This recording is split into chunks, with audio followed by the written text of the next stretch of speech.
Hello brew tubers and happy Homebrew Wednesday. You join me in the brew shed where I have been getting ready for the Victorian Beer Festival, which I'm holding on Saturday. So yeah, just getting all the prep work done for that. What have I done? I've set up a little table in the garage because we're holding the beer festival in the courtyard, and I'll serve the beer out of the garage. So beer's set up in the garage. So that's 2 casks, the Linda machine, and the Imperial Stout in keg. In here, I have transferred the lager from the fermenting vessel into the keg and have force carbed it. And that's about it really for today. And measure the ABV as well. So yeah, let's start off with the lager since we're talking about it. 1888 the recipe, and Tennant's Brewery in Scotland, I believe. It's a lager beer. Original gravity of 1066, final gravity of 1009. I diluted it with 3 litres of water, and the FG then came in at 1008.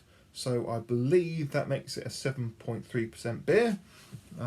This is what it looks like. It was a lot clearer earlier, but it's just because I've shaken it up a bit, it's just a little bit hazy.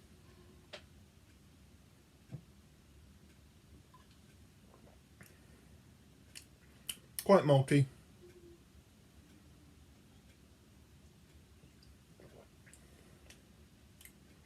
Yeah, it's not bad for a lager.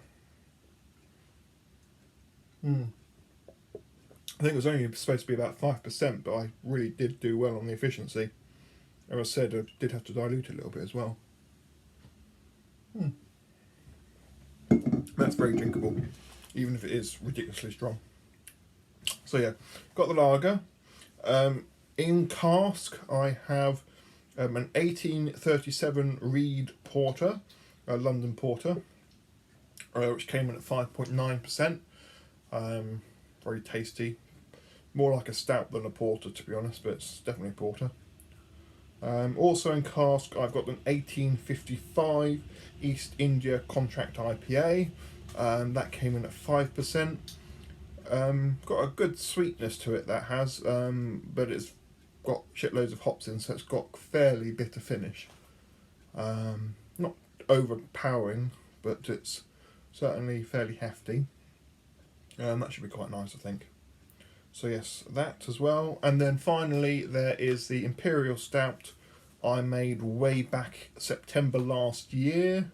So it's been aging for about, 14 months, something like that. I've done a couple of tasting videos on that one, so yeah, that's about 10.5%. 1840 something, I think that beer is 1843 or 5.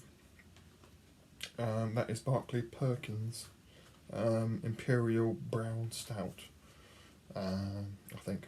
But yeah, so the kegs of that is in there. So yeah, pretty much all finished, really, for preparations in terms of the beer side of things. Just got to carry this down to the garage later today, or tomorrow probably now. And that's about it really. So yes, I'll do a catch-up video, or a video of the festival on Saturday. So you should be able to take part from home, as it were, which should be good fun. Going to tap the casks Friday night, bent them Friday morning, all ready to serve for Saturday. I think that sounds like fun, really. I'll just quickly show you the stuff in the garage, and then I'll wrap up there. So, yes. And there is the setup. 2 casks, the Linda machine, a keg down there, and 1 keg still to come. We'll set that table up with the food and the glasses and pewter tankards, and we'll open up the garage door and just have it out in the courtyard there. So that is the beery setup for the Victorian Beer Festival. As I said, we'll open that garage door and get a tarpaulin up in the courtyard, and it should be fairly nice, I think. Doubt many people will turn up in Victorian costumes, but oh well, that's by the by. As I said, I will film it so that you can feel like you're part of the beer festival in the comfort of your own lounge or wherever you may be watching the video from. So yes, I will film it for you. Got a beer.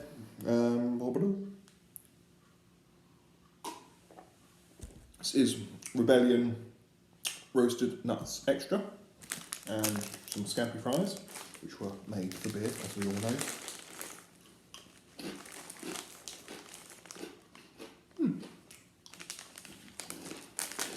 Fishy.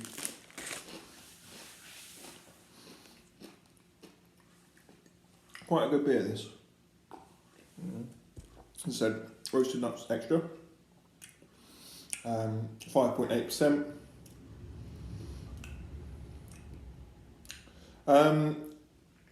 This is a better version than the ordinary roasted nuts, which I don't like. This is the extra, which is a little bit stronger. Rich malt character, complemented by fruit flavours from Cascade and Browning Cross. Yeah, it's got a good maltiness to it. Nice amount of sort of bitter nuttiness, slightly fruity. Hints of caramel. Yeah, pleasant beer actually. Nice sort of bitter finish as well. Malty, nutty, caramel, red fruits. That's what it is.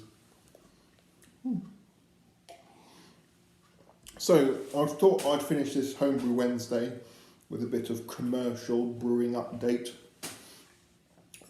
So earlier this month I attended the second beer festival of the year for me, which was Watford Beer Festival, local hometown. It's probably the most local commercial brewery to the venue, I think. Yeah, probably was. I took a pale ale and mild to that as well. So I had the St Albans Beer Festival in September and the Watford one in November. Pale ale and mild for both of them. At St Albans the mild didn't do so well, but the pale ale did. And for Watford it was the reverse. Although I did work on the mild recipe for Watford. Sorry, and just made it a bit stronger. Gave it a bit more guts, if you know what I mean. So yes, yeah, they've got some quite good reviews for the mild at Watford. So I'll just tinker with the recipe slightly. The pale ale, still not 100% happy. It's never been as good at a beer festival as it has been serving it at home in my shed, which is very odd. I think it's because I'm putting it in a firkin. And with a firkin, I have to split the fermentation between two fermentation vessels because one FV is not big enough to take a full 72 pints of firkins volume. So not ideal. Next year, I need to upgrade to a better, well, larger system, basically. Got my eye on the Brew Tools range. Is it Norwegian company? They're doing a 160 litre brewing system, and I think they're doing the fermenter to go with it. So I shall be upgrading to that hopefully in the new year sometime, once it's all released. But yes, haven't really been brewing much, if at all, commercially, apart from for the beer festivals. I've just been spending all my time doing the Victorian beers, and yeah, just haven't seemed to have gotten around to brewing just bottles of beer to sell, which is something I really need to remedy. Problem is, after a 5-day full-time job, you know, at the weekends my only opportunity to brew, sometimes you just don't feel like it, do you, really, after a long working week. So I am trying to reduce my hours to a 4-day week, which will give me an extra day to brew, which should obviously spread things out a bit more and make things a bit easier for me. So yeah, we'll see how that goes. Other than that, yeah, not really much happening. Had my environmental health or Watford food hygiene visit a couple of days ago, last week was it, and that was 5-star, so that was very good. So yes, good food hygiene rating, which I was pretty pleased with. Gave a tour to the chap who was doing the testing, or whatever it is you call it, inspection, and he was very interested. So yeah, that's about it really.